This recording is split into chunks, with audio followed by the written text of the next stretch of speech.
Hello everyone, I am student of central university doctor Hari Singh Gaur university. और मैं यहाँ पे एनसीटी के थ्रू एडमिशन लिया है बीएससी बीएड आईटीपी में। और मेरा मेजर मैथ्स है और माइनर फिजिक्स है।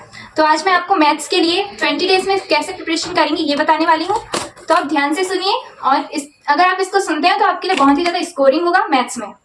ठीक है, तो सबसे पहले मैं आपको ये बताऊंगी कि आप जब एनसीटी का एग्जाम देने जाओगे तो आपको वहां पे मैथ्स के लिए दो ऑप्शन आएगा, कोर मैथमेटिक्स और अप्लाइड मैथमेटिक्स, जिसमें से आपको कोर मैथमेटिक्स चूज करना है। कोर इसलिए चूज करना है क्योंकि आप जब 12th में जो पढ़ते हैं आप मैथ्स का सिलेबस, उसमें कोर मैथमेटिक्स का ही सिलेबस रहता है ज्यादातर स्कूलों में, इसलिए ये आपके लिए ज्यादा ईजी होगा।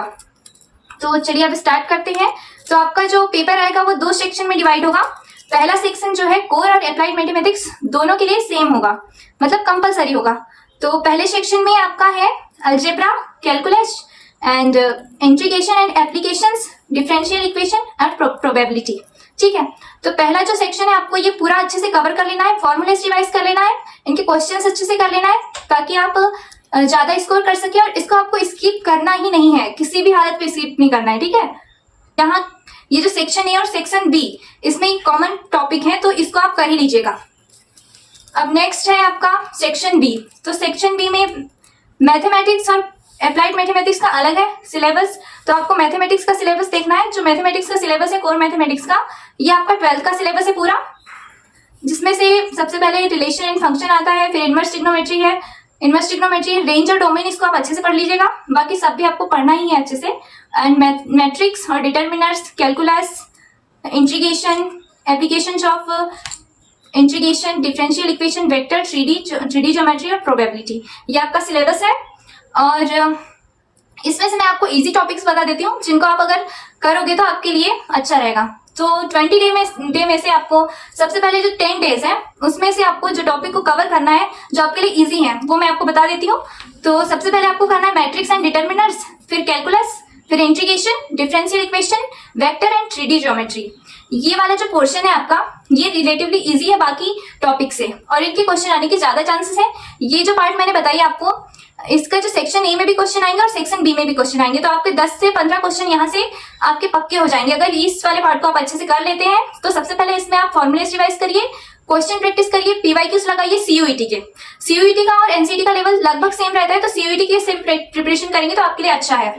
तो आप किसी भी चैनल से कर सकते हैं, सीयूईटी के क्वेश्चंस लगा सकते हैं, और कोशिश करिए कि आप ज्यादा से ज्यादा क्वेश्चन लगा सकें और कम से कम टाइम पे ज्यादा क्वेश्चन करने की प्रैक्टिस करिए, क्योंकि आपके पास क्वेश्चंस ज्यादा रहेंगे और टाइम कम रहेगा। तो टाइम मैनेज कर पाए आज आप और ज्यादा से ज्यादा क्वेश्चन को अटेम्प्ट कर पाए।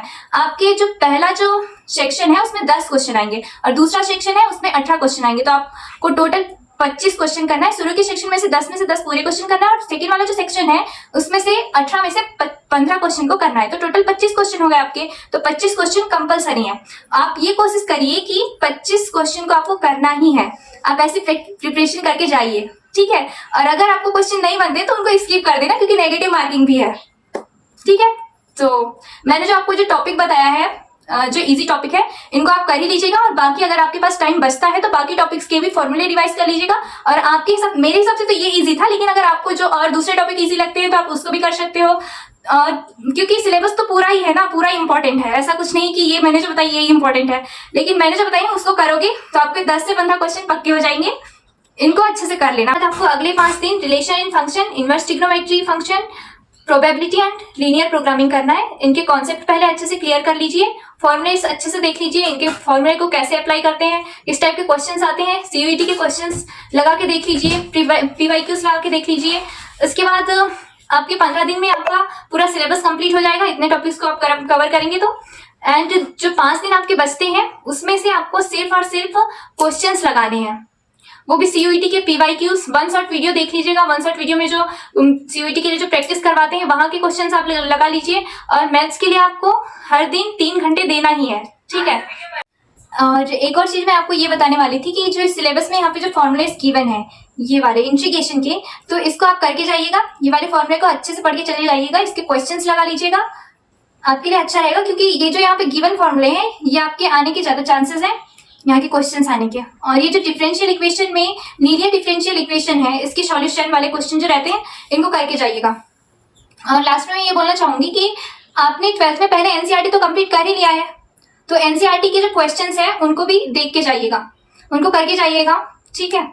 बस इतना ही, और ज्यादा टेंशन मत लीजिएगा, प्रेशर मत लीजिएगा, और अच्छे से तैयारी करिए, आप कर लेंगे, सब कुछ हो जाएगा। 20 दिन है आपके पास, 10 दिन में जो मैंने आपको शुरू में जो टॉपिक बताई हूँ इजी वाले उनको कर लीजिएगा, बाकी के 10 दिन में आपको जो इजी लगता है वो कर लीजिए। डिफिकल्ट वाले को नहीं करना है तो मत करिए, उनको स्किप कर देना, लेकिन फॉर्मूले सारे पढ़ के जाइए और क्वेश्चंस कैसे करते हैं ये सारे देख के जाइए, ठीक है।